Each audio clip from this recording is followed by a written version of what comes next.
the Fed has a real problem here in that it can't aggressively and proactively reduce interest rates, given the fact that inflation has been well above its target for 4 years and is rising further away from its target. So how aggressive do you want to get in that scenario?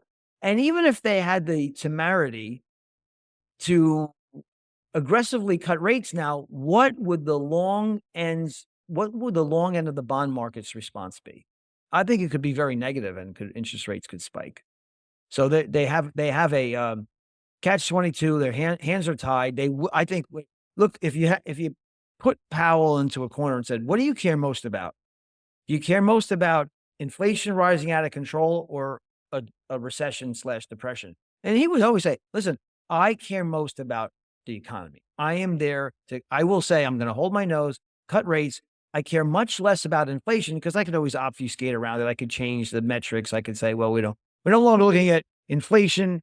We're not looking at CPI headline. We're looking at core. Oh no, we're looking at core PCE. Oh no, we're looking at super core." I mean, they could just dance and substitute and dance their way around that.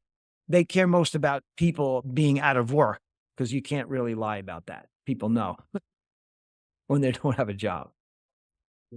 So that really raises the question. And I'm agreeing with everything you said. I think the Fed is certainly in a corner in a box, if you would, entrapped. But what are they going to do? I mean, I am agreeing also. I think what you're alluding to, they're going to have to cut rates. And I would agree with that as well. I don't see any way around that. They're going to cut. Okay, let's see here. Let's just go. Let's go to the point here. So they're going to cut rates. That's a fact. They're going to cut rates, but they're going to be doing it in arrears. They're going to be doing it ex ante. I'm sorry, ex post. Got my Latin wrong there. They're going to be doing it after the fact. That's what they always do. So did the Fed cut rates in July of 2007? Yeah, they did. Yeah. Did they continue to cut rates all the way to zero by the end of 2008? Yeah, they did. Yes.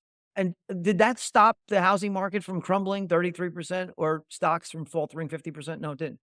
The Fed cut rates in 2001. They cut from 6.25% down to 1%. Did that stop the NASDAQ from going down 80%? No, it didn't. And did it stop the S&P 500 from falling 50%? No, it didn't. So I don't understand this idea. In fact, I debated somebody about this one a few months ago. Well, the Fed's just going to cut interest rates and everything's going to be great. Well, where's the history behind that?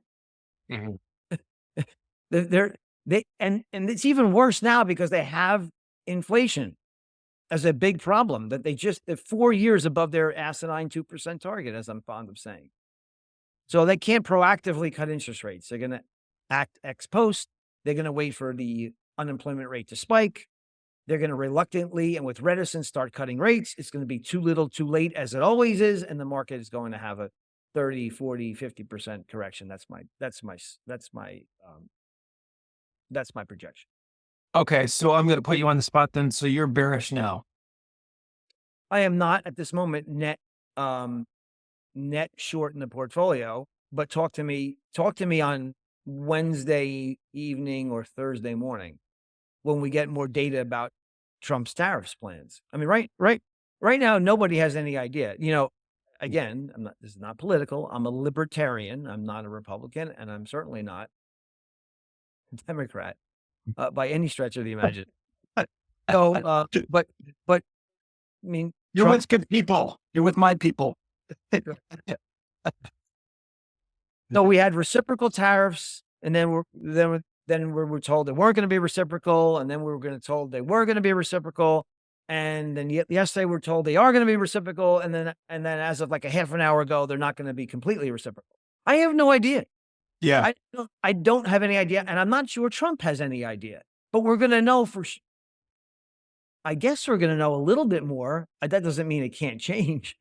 Okay. I'm sure whatever happens on Wednesday evening is fungible.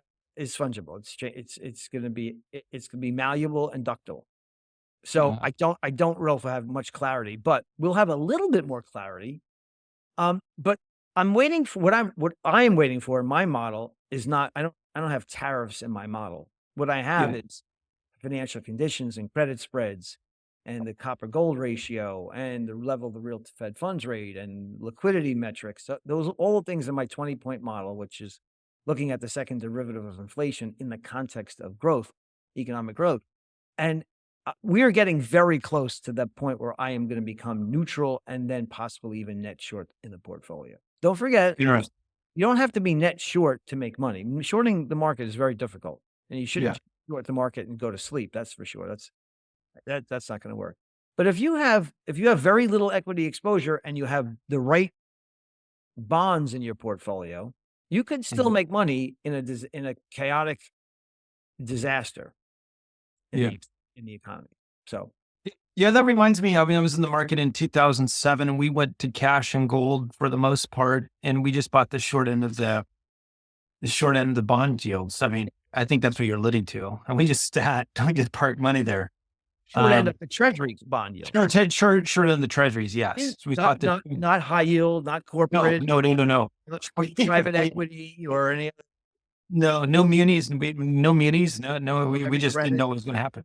So, but let me get back to real quick. Let's talk about the tariffs. Obviously, that would be a negative on the economy, but we don't really know what's going to happen though. But I guess my question, well, what is my question is that is like, and maybe you already answered it. It's hard to project because we really don't know what to expect. There's gonna be some tariffs. Tariffs are taxes, Right. and somebody pays those taxes, and, it could be, some of it will be on the margins of US of importers. US Mhm. corporations may Mhm. reduce their margin. Now, Andy, how do you get 15% earnings growth? Now it's just Yeah. 11. But how do you get any earnings growth at all when the US economy is shrinking? If you look at the Atlanta Fed's latest projection, it's minus 2.8. So if the economy is shrinking in real terms, and in nominal terms, it's barely growing at all, if at all, and margins are compressing, you tell me how we can get 11% earnings growth. It just can't happen. So the risk reward ratio is to own short-term treasuries. I've sprinkled a little bit of duration in there, but it's not that long. It's just a little bit off of 2 years. Mm. I wouldn't go hog wild as of right now in duration in the coupons. Because you're gonna have a huge that window is gonna be very short lived, in my opinion, because on the other end of this recession, depression, freezing of the repo market and the credit markets, you're gonna see the Fed go to zero, go back to QE. Maybe there's another form of helicopter money. Deficits are gonna jump to 5-6 trillion per annum. And there's going to be more debt monetization ever before. The Fed's balance sheet is going to skyrocket into the double digits from 6.7 back to 9, maybe to $12 trillion, maybe even higher. And in that scenario, and inflation is going to be going to double digits, back to double digits again. In that scenario, do you really want to be long a 20-year trade? No. I don't. Yeah. I don't. Yeah. No, I would not. I would not want to be long that. Let's talk real quick about gold here. Is gold sniffing all of this out? It's been just I don't. ripping. It's been ripping for 25 years, really. Not ripping, but it's been. I saw a chart the other day. I want to say it's outperformed the S&P for the last 20 It did. something. It did. It did. There's no doubt about it. It's vastly outperformed. It's not even close. Even with dividends, it's outperformed the S&P by Yeah, another.